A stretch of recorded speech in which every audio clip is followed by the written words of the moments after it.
past the first round. Now we're moving into the day 2 prospects. First one we're going to talk about is Bo Nix. Now, I saw Dane Brugler, who I love his stuff. He is one of the most knowledgeable draft resources on the planet, I think. He actually had the Patriots in, I think it was his latest mock draft, taking Marvin Harrison Jr. and then Bo Nix. And I feel like he's one of the most polarizing guys in this class, where I see people being like, no, I'm going to have him higher than other people. I really like him. And other people are like, yeah, no, he's fine. But, like, let's pump the brakes a little bit. So where do you stand on him? I feel like I'm kind of like a Bo Nix like centrist. Where like I think he's okay. Like I don't think he's that bad. Like I wouldn't take him in the first round. I don't think like I see a world where at the very back end of the first round, if you want to take the swing, I wouldn't do it, but I get it. Like I mean, shoot, if Kenny Pickett can go in the first round, Bo Nix can go in the first round. Like he's more talented than that. But he kind of. I'll start with like he kind of has the Jaden Daniels thing of like. You've played a lot of football and you're still a little bit inconsistent in certain areas. Like to me, the inconsistency with Bo is more Jaden Daniels will like his decision making will fluctuate and you won't know exactly what you're going to get. With Bo, it's just like he is a little bit late and just won't trigger on certain stuff. And obviously, I think part of that is the Oregon offense like kind of runs a BS offense. And so it's when they actually call real concepts, like he just isn't as practiced on them as he is on some of their other stuff some of the simpler stuff that he's doing. And I think he's not like all the way confident in it. And I think you can see that hurt him, especially on some throws outside the numbers. Those are the hardest throws to make if you're going to be late, because the sideline is like the extra defender. Right. So those are really tough. The other thing with Nix is his footwork is really, he'll get really bouncy and he'll be late because of his feet, which I think is really annoying. And I said earlier that you can fix footwork.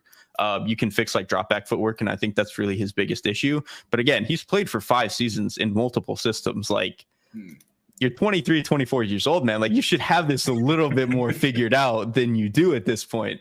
So that's some of the stuff that does bother me with Nix.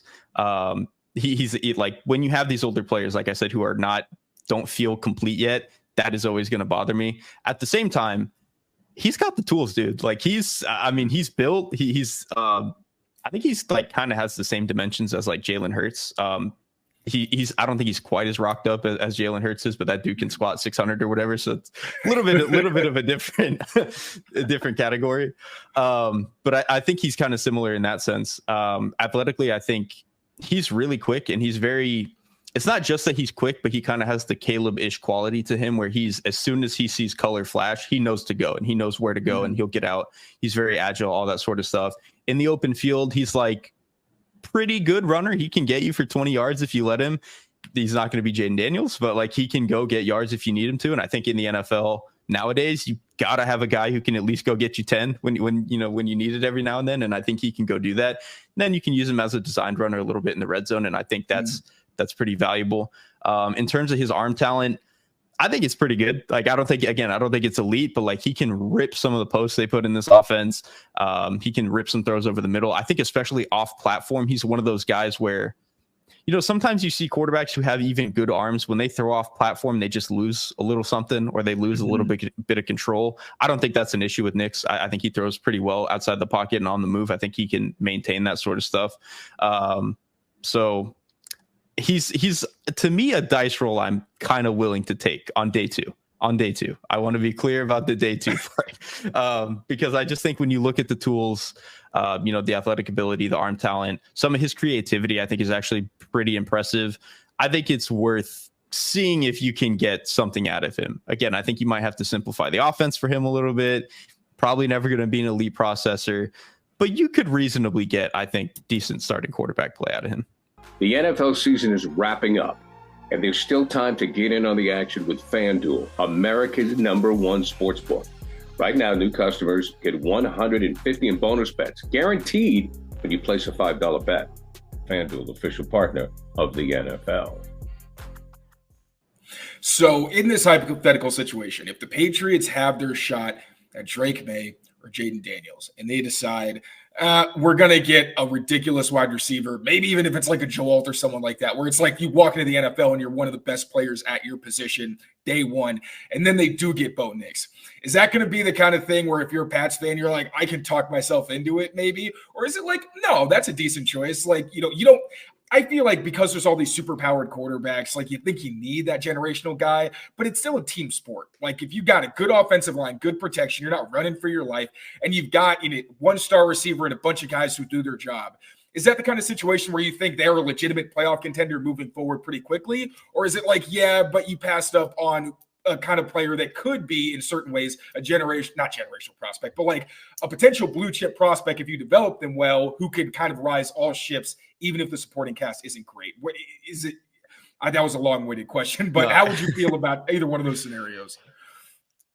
I would not pass up on Drake May if he's there for Bo Nix. I definitely would not do that. But if either the quarterbacks they want are gone, or like you said, they draft Joe Alt, whatever it is, I do think you can get like reasonably productive play out of Nix. And I actually, my comparison for him is Jalen Hurts, because I think you would kind of build the offense the same way, where you want to protect him up front, because he does kind of have like, I don't think he's completely averse to pressure, but he's a little bit inconsistent in some of the ways that he'll handle it within the pocket.